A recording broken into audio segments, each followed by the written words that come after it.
नमस्कार दोस्तों। आज आपके सामने पत्तीज डेली मैसेज बुक पार्ट 1 के नए अध्याय के साथ उपस्थित हूँ। आइए दोस्तों, पहले इंग्लिश के वर्ड को ध्यान से सुनते हैं, फिर हिंदी के अर्थ आपके साथ शेयर करूंगा। T S Chandrasekharam, my flute guruji master Chandrasekharam garu. He was very kind man. He was a silent master.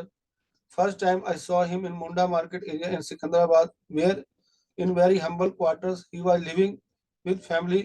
He used to work with South Central Railways as a senior clerk. Then, when he got shifted to railway quarters in Chilkalguda, I used to go there. All his family members loved us, me and my brother. My brother was 6 years senior to me in flute, learning much from Guruji, but I overtook him within 2 or 3 years, and me and my brother used to play together. Learned Geetam, Swarjati, Varnam, and Kirtanam. I was good in melody and Kirtan department, but I am zero in Swar Pratara department. At that time, I did not know about spirituality. I thought I would become performing artist, but that was not to be. My Guruji was a disciple of legendary T.R. Mahilgam, number one Carnatic flute. Because of my studies, I could not progress in music to the satisfaction of my Guru. Every January, there would be Tyagaraja birth celebration. T.S. Chandrasekharam sir was secretary for the celebrations. I used to bunk college in those days and work as volunteer doing all kinds of jobs. 1 week celebrations every January. I used to listen to so many masters. I am so grateful to my flute master. आइए दोस्तों, इसको हम दोबारा सुनते हैं ध्यान से। T S Chandrasekharam, my flute guruji master Chandrasekharam garu. He was very kind man. He was a silent master. First time I saw him Munda Market area in Secunderabad, where in very humble quarters he was living with family. He used to work with South Central Railways as a senior clerk. Then, when he got shifted to railway quarters in Chilkalguda, I used to go there. All his family members loved us, me and my brother. My brother was 6 years senior to me in flute, learning much from Guruji, but I overtook him within 2 or 3 years, and me and my brother used to play together. Learned Geetam, Swarjati, Varnam, and Kirtanam. I was good in melody and Kirtan department, but I am in zero in Swar Pratara department. At that time, I did not know about spirituality. I thought I would become a performing artist, but that was not to be. My Guruji was a disciple of legendary T.R. Mahilgam, number one Carnatic flute. Because of my studies, I could not progress in music to the satisfaction of my Guru. Every January, there would be Tyagaraja birth celebrations. T.S. Chandrasekharam sir was secretary for the celebration. I used to bunk college in those days and work as volunteer doing all kinds of jobs. 1 week celebrations every January. I used to listen to so many masters. I am so grateful to my flute master. आइए दोस्तों, इसके हिंदी के अर्थ बड़े ध्यान से सुनते हैं। T S चंद्रशेखरम मेरे बांसुरी गुरु मास्टर चंद्रशेखरम गारू वो बहुत दयालु थे। वे एक मूक गुरु थे। पहली बार मैंने उनसे सिकंदराबाद में मुंडा मार्केट बाजार में देखा, जहां वो बहुत ही साधारण इलाके में अपने परिवार के साथ रहते थे। वो दक्षिण मध्य रेलवे में वरिष्ठ क्लर्क के रूप में काम करते थे। फिर वह चिलकलगुड़ा के रेलवे क्वार्टर में स्थानांतरित हो गए, तो मैं वहां जाता था। उनके परिवार के सभी सदस्य हम से प्यार करते थे, और मैं और मेरा भाई बांसुरी में मुझसे 6 साल बड़ा था और गुरुजी से बहुत कुछ सीख रहा था। लेकिन 2 या 3 साल के अंदर ही मैंने उससे आगे निकल गया, और मैं और मेरा भाई एक साथ बजाते थे। सीखा गीतम, स्वर जाति, वर्णम और कीर्तनम।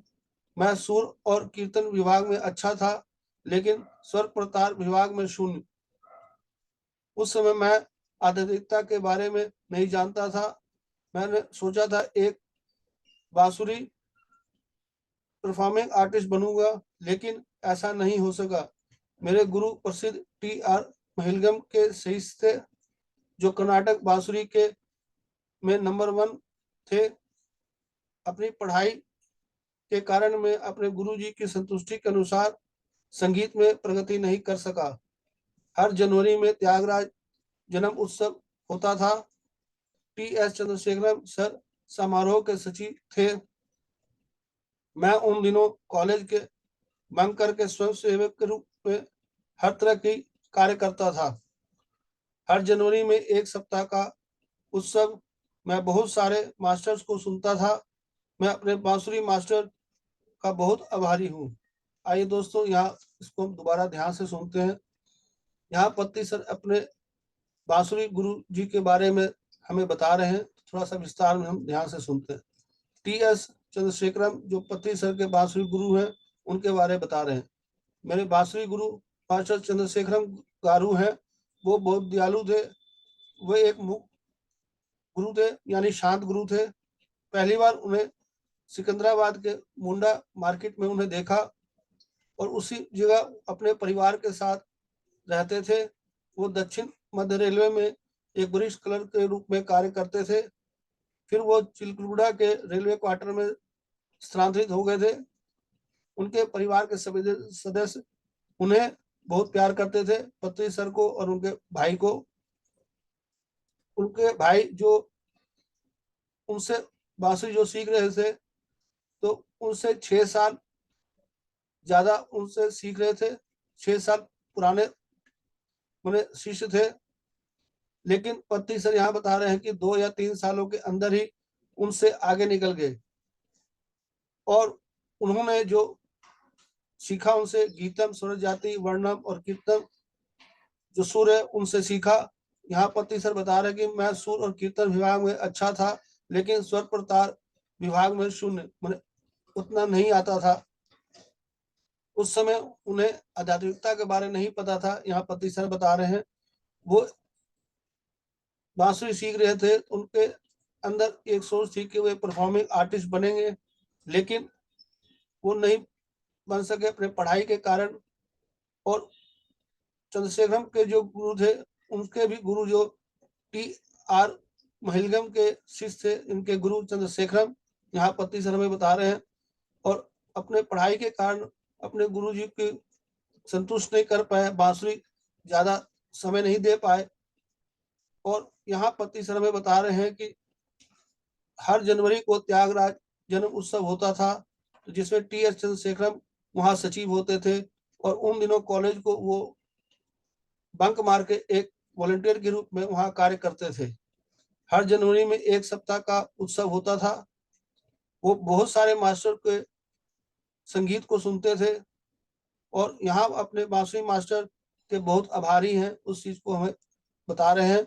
यहाँ पर मेरे दोस्तों पत्ती सर ने अपने गुरु के बारे में बताया, उनके जीवन के बारे में बताया और ये सारी चीजें बताया, कैसे पत्ती सर ने बांसुरी को सीखा और कितना समय दिया। और उन चीजों को पत्ती सर में बताते हुए हमें ये संदेश दे रहे हैं कि हमें भी अपने के अंदर जो संगीत, जो किसी प्रकार भी संगीत का शौक है, तो उसे हमें पूरी अच्छी तरह सीखना चाहिए और उनको समय देना चाहिए। धन्यवाद दोस्तों। अगर आपको ये वीडियो अच्छा लगा हो तो दोस्तों रिश्ता जरूर शेयर करें। धन्यवाद। Thank you.